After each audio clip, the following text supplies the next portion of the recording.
So आता आपण next contract account मधला एक लास्टचा कन्सेप्ट आहे, त्या कन्सेप्ट आपण येतोय तर आपण म्हणतो एस्केलेशन क्लॉज.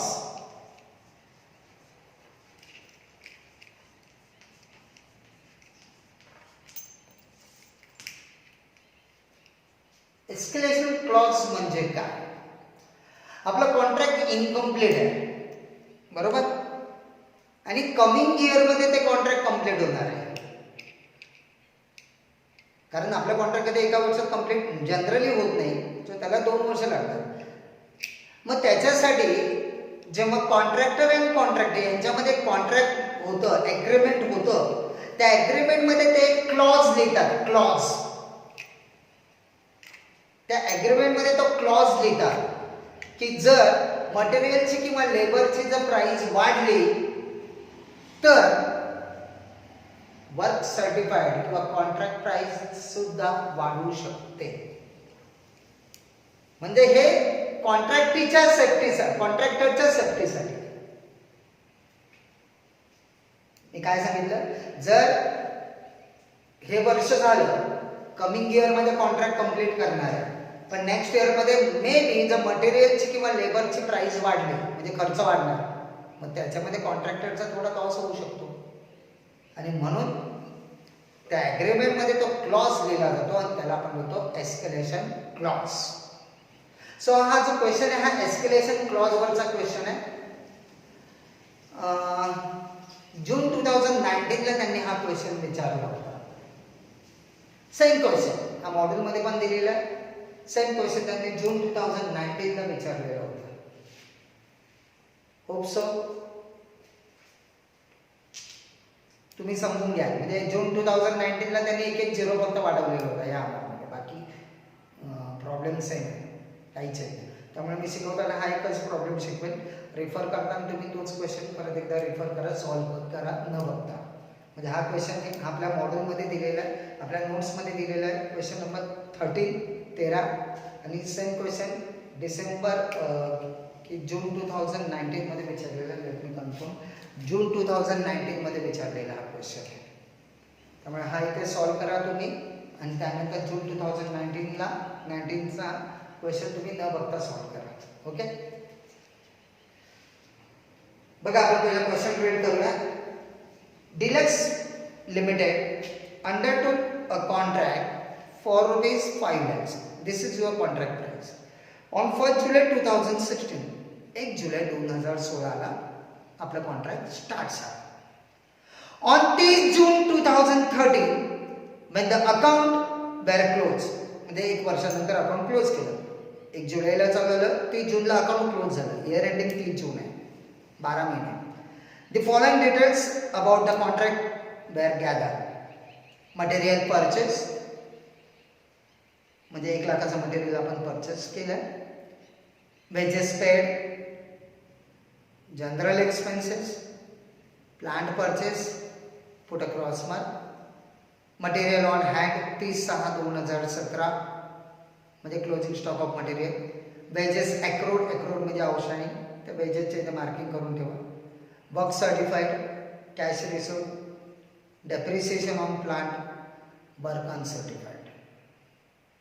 काय प्रॉब्लेम? काही प्रॉब्लेम नाही, सिंपल आहे. मग एस्केलेशन क्लॉजचा कन्सेप्ट काय? मी पहिला तो सांगतो, मग आपण कॉन्ट्रॅक्ट अकाउंट बनवूया. पुढचा पॅराग्राफ तो महत्वाचा आहे. The above contract contain an escalator clause which read as follow.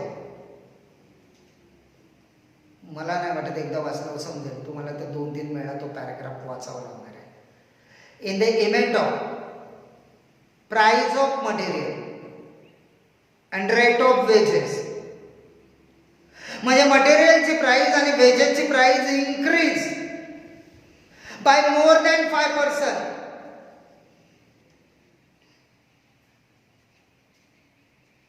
the contract price will be increased accordingly by 25% of the rise in the cost of material and wages. Beyond the 5% of each case.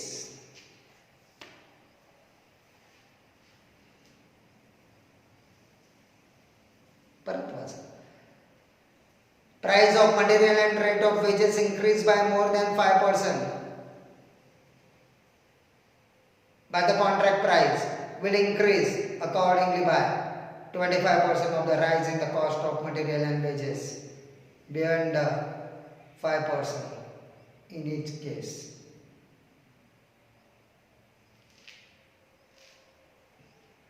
म्हणजे जर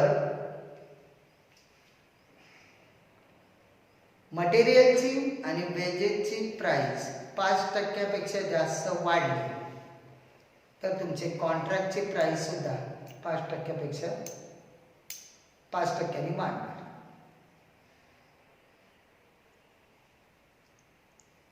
हा clause आहे. It was found that since the date of signing the agreement,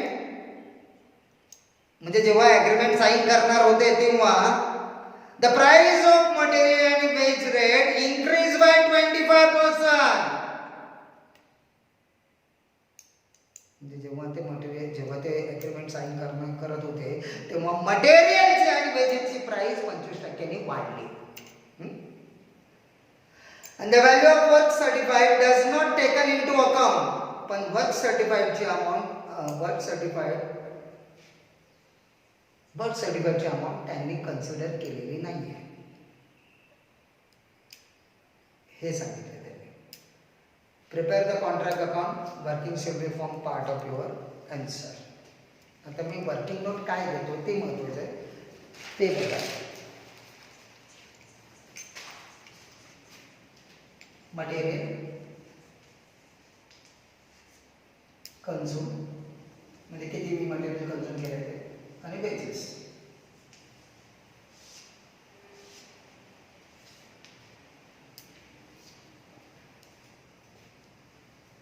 मटेरियलची price किती दिली आहे 1 लाख आणि material at site पण आहे बघा. म्हणजे मटेरियल शिल्लक राहिले 25,000. म्हणजे मी ह्या वर्षी किती मटेरियल यूज केले 75,000.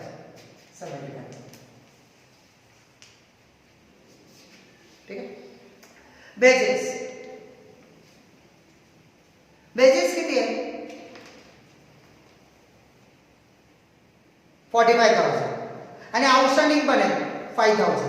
म्हणजे टोटल वेजेस किती आहेत 50,000. ठीक आहे. त्यांनी लास्टचा पॅराग्राफ जो दिलाय ना तो पॅराग्राफ परत एकदा वाचा ना तुम्हाला कळेल काय. It was found that the date of signing the agreement, the price of material and wages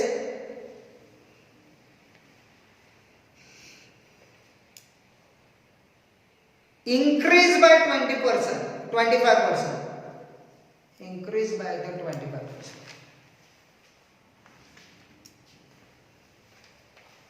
म्हणजे मटेरियलची आणि वेजेसची प्राइस जी ही दाखवलेली आहे ही 25%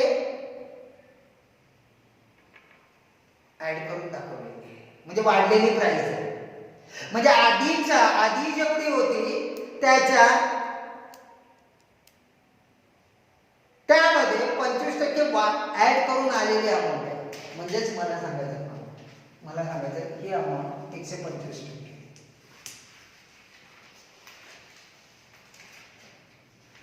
म्हणजे जी अमाऊंट आपल्याला तिथे प्रॉब्लेम मध्ये दिलेली आहे ही 25% ऍड करून आलेली अमाऊंट आहे. कारण मटेरियलची प्राइस वाढली, वेजेसची प्राइस वाढलेली आहे. म्हणजे 25% ही प्राइस ऍड करून आलेली अमाऊंट आहे. म्हणजे 125%. मी ते मुद्दाम म्हणतो. मला एस्केलेशन क्लॉज साठी मला ही अमाऊंट 100% काढायची 100%.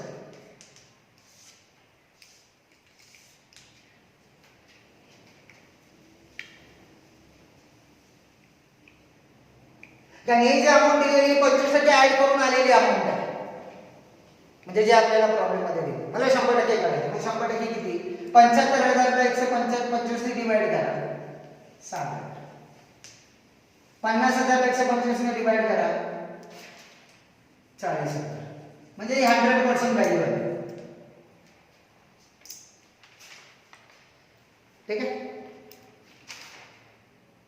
आता त्यांनी त्या क्लॉजचं वर्डिंग काय वापरलंय, त्या क्लॉज मध्ये काय सांगितलंय, clause in the event of price of material and rate of wages increase by more than 5%, increase by more than 5%. The contract price will increase accordingly by 25% of the rise in the cost of material and wages beyond the 5% in each cases.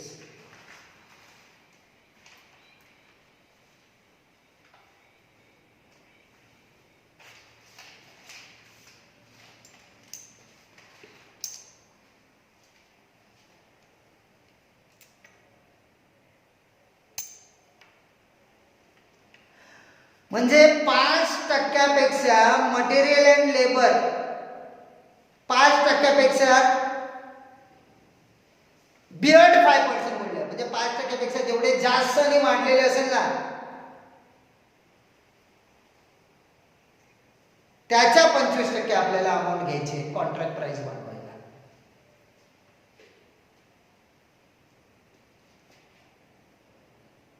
म्हणजे जर मी तुम्हाला सांगितलं ही material, म्हणजे त्यांनी काय सांगितलंय, material and labour beyond 5% म्हणजे 5% जास्त जेवढी अमाऊंट असेल त्याच्या 25% अमाऊंट आपल्याला द्यायची.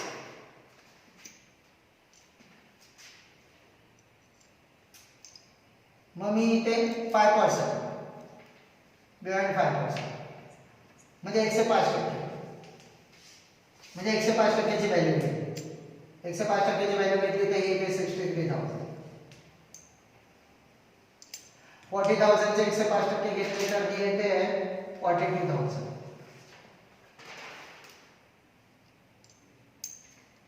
त्यांनी काय म्हटलं, बियॉन्ड 5%. जर 5%पेक्षा जास्त मटेरियल लेबरची प्राइस वाढलेली असेल, म्हणजे 5% पर्यंत वाढलेली असेल तर काही प्रॉब्लेम नाही. 5%पेक्षा जास्त वाढलेली असेल, म्हणजे 5% पर्यंत वाढलेली असेल तर काही नाही, पण 5%च्या पलीकडे वाढलेली असेल तर जेवढी वाढली आहे त्याच्या 25% घ्यायची अमाऊंट आपल्याला. म्हणजे 105% पर्यंत काही नाही, पण 105%च्या पलीकडे. आणि तुम्ही जर बघितलं तर मटेरियल लेबरची प्राइस किती झाली, 125%. 25% वाढली. काय कळलं? म्हणजे त्या 75 मधून हे 63 वजा करा म्हणजे 12,000 ही वाढलेली प्राइस आहे. Beyond 5% up to 5% 63,000. मग मी वर्क सर्टिफाईडची अमाऊंट वाढवणार नाहीये. बियॉन्ड 5% म्हणजे 63,000 च्या पलीकडे किती वाढले, 75,000 म्हणजे 75 60 म्हणजे 12,000 ने वाढले. परत सांगतो, अप टू 5% जर प्राइस वाढली तर काही प्रॉब्लेम नाही. बियॉन्ड 5% म्हणजे 105%च्या वर आणि आपली किती झाली 125%. मग या दोघांमधला डिफरन्स म्हणजे किती 12,000. आणि या 12,000च्या 25% घ्यायची आपल्याला. 12,000च्या 25% अमाऊंट येते 3,000. आता मी पॅराग्राफ परत वाचतो, लक्षात द्या. त्यांनी काय झालं, in the event of the price of material and rate of wages increase by more than 5%, the contract price will be increased accordingly by 25%. म्हणजे हे 25% म्हणजे कॉन्ट्रॅक्ट प्राइस आपण वाढवणार आहे तर त्या अमाऊंटने वाढवणार आहे. कोणत्या अमाऊंटने, 25% of the rise in the cost of material and wages beyond 5%. म्हणजे मटेरियल आणि वेजेस 105%च्या वर जेवढ्या अमाऊंटने वाढले, मटेरियल आणि वेजेस 105%च्या पलीकडे जेवढ्या अमाऊंटने वाढले तेवढ्या अमाऊंटच्या 25% घ्यायचे. म्हणजे 105% पर्यंत 63 होते, पण ऍक्च्युअल किती 75,000. म्हणजे 105% पलीकडे किती वाढले 12,000. या 12,000चे 25% म्हणजे 3,000. सेम आहे. 50 म्हणून 12 गेले 8,000. 42 गेले 8,000. 8,000चे 25% 2,000. म्हणजे 3 ने 2 5.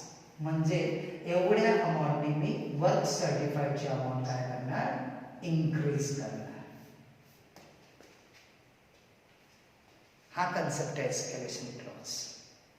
त्याने काय सांगितलंय मटेरियल अँड वेजेस जेवढ्या रेटने वाढले तर बियॉन्ड 5% म्हणजे 5%च्या पलीकडे जेवढ्या अमाऊंटने वाढलेले असेल त्याच्या 25% घ्यायचे आणि त्या अमाऊंटने वर्क सर्टिफाईडची अमाऊंट वाढवायची. म्हणजे मी वर्क सर्टिफाईडची अमाऊंट किती घेणार 5,000 नी वाढवणार. आता माझ्या प्रॉब्लेम मध्ये वर्क सर्टिफाईड किती आहे सांगा 2 लाख. म्हणजे माझे वर्क सर्टिफाईडची अमाऊंट किती होणार वर्क सर्टिफाईड 2 लाख प्लस हे 5,000 म्हणजे माझं वर्क सर्टिफाईड होणार 2,05,000. That's it. या प्रॉब्लेम मधला इम्पॉर्टंट कन्सेप्ट संपला. म्हणजे ही working note work certified calculate करण्यासाठी. मग पुढे आपलं कॉन्ट्रॅक्ट अकाउंट बनवायचं एकदम सिंपल.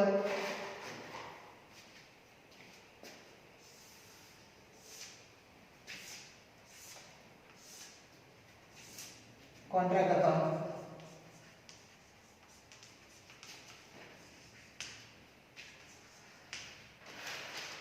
मटेरियल परचेस प्रॉब्लेम मध्ये बघा. मटेरियल परचेस प्रॉब्लेम मध्ये बघा 1 lakh. Wages 45 plus outstanding 50,000. General expenses 10,000. Depreciation 5,000. By WIP work certified वो अमाउंट लेने का है 2,05,000. work uncertified 15,000. Material at site 25,000. Finish. 2,45,000. 2,45,000. और अब the difference है 18,000. This is the amount of your notional profit.